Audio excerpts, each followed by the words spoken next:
Jadi, gempa adalah kejadian yang terjadi aktivitas matahari dan bulan, serta bumi terbagi menjadi banyak bagian seperti kerak, mantel, keluar. Inti yang selalu bergerak inilah dapat menimbulkan getaran yang terlalu kuat atau hebat dan akan menyebabkan gempa. Gempa bumi juga terjadi disebabkan terbukanya magma dan terjadinya pergeseran di bawah laut. Kemudian akan terjadi tsunami. Dan gempa bumi juga bisa disebabkan oleh aktivitas manusia seperti terjadinya ledakan bumi yang terjadi sebab manusia atau pertambangan. Setelah itu, gempa bumi adalah getaran atau guncangan yang terjadi di permukaan akibat pelepasan energi dari bawah permukaan secara tiba-tiba yang menciptakan gelombang seismik. Gempa bumi biasa disebabkan oleh pergerakan kerak bumi atau lempeng bumi. Selain itu, gempa bumi bisa disebabkan oleh letusan gunung api. Gempa bumi juga bisa diartikan sebagai suatu peristiwa bergetarnya bumi akibat pelepasan energi di dalam bumi secara tiba-tiba yang ditandai dengan patahnya lapisan batuan pada kerak bumi. Frekuensi gempa bumi di suatu wilayah mengacu pada jenis dan ukuran gempa bumi yang dialami selama periode waktu.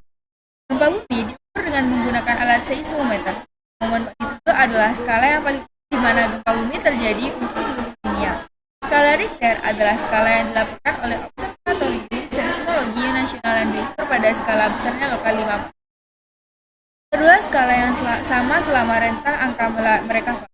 Gempa 3 magnitudo atau lebih sebagian besar hampir tidak terlihat dan besarnya 7 kali lebih potensi menyebabkan kerusakan serius di daerah yang luas, tergantung pada kedalaman gempa.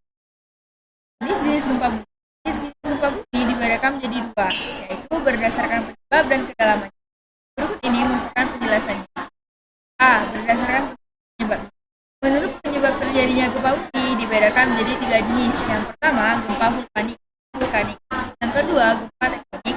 Dan yang ketiga adalah gempa runtuhan atau terbang. Kemudian B. Berdasarkan kedalamannya.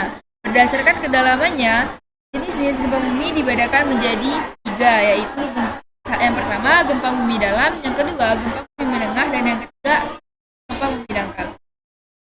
Kebanyakan gempa bumi disebabkan dari pelepasan energi yang dihasilkan oleh tekanan yang disebabkan oleh lempengan yang bergerak. Semakin lama tekanan itu kian membesar dan akhirnya mencapai pada keadaan di mana tekanan tersebut tidak dapat ditahan lagi oleh pinggiran lempengan. Pada saat itulah gempa bumi akan terjadi. Gempa bumi biasanya terjadi di perbatasan lempeng-lempengan tersebut. Gempa bumi yang paling parah biasanya terjadi di perbatasan lempengan kompresional dan translasional. Gempa bumi fokus dalam kemungkinan besar terjadi karena materi lapisan litosfer yang terjepit di dalam mengalami transisi fase pada kedalaman lebih dari 600 km. Beberapa gempa bumi lain juga dapat terjadi karena pergerakan magma di dalam gunung berapi. Gempa bumi seperti itu dapat menjadi gejala akan terjadinya letusan gunung berapi. Beberapa gempa bumi jarang namun juga terjadi karena menumpuknya massa air yang sangat besar di balik dam, seperti dam Karibia di Zambia, Afrika. Sebanyak lagi jarang juga dapat terjadi karena injeksi atau ekstraksi cairan dari dalam ke luar dan ke dalam bumi.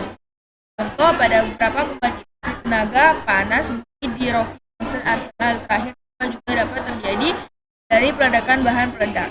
Hal inilah membuat para ilmuwan memonitor tes rahasia senjata nuklir yang dilakukan gempa bumi yang disebabkan oleh manusia seperti ini dinamakan juga seismitas terinduksi. Kemudian ada akibat gempa bumi. Akibat yang ditimbulkan oleh gempa bumi diantaranya adalah yang pertama itu dampak fisik. Banyak bangunan yang hancur atau roboh, tanah longsor akibat gempa. Gempa dasar laut dapat menyebabkan tsunami dan lain sebagainya. Yang kedua, dampak sosial, menimbulkan kemiskinan dan kelaparan. Adapun alat pengukur gempa bumi, seismograf adalah alat yang digunakan atau dipakai untuk mengukur kuat dan lemahnya suatu gempa bumi berdasarkan arah getaran yang diukur. Seismograf dibedakan menjadi 2 macam, yaitu seismograf horizontal dan seismograf vertikal. Besaran gempa didasarkan pada amplitudo gelombang tektonik dan dicatat oleh alat seismograf dengan menggunakan skala Richter.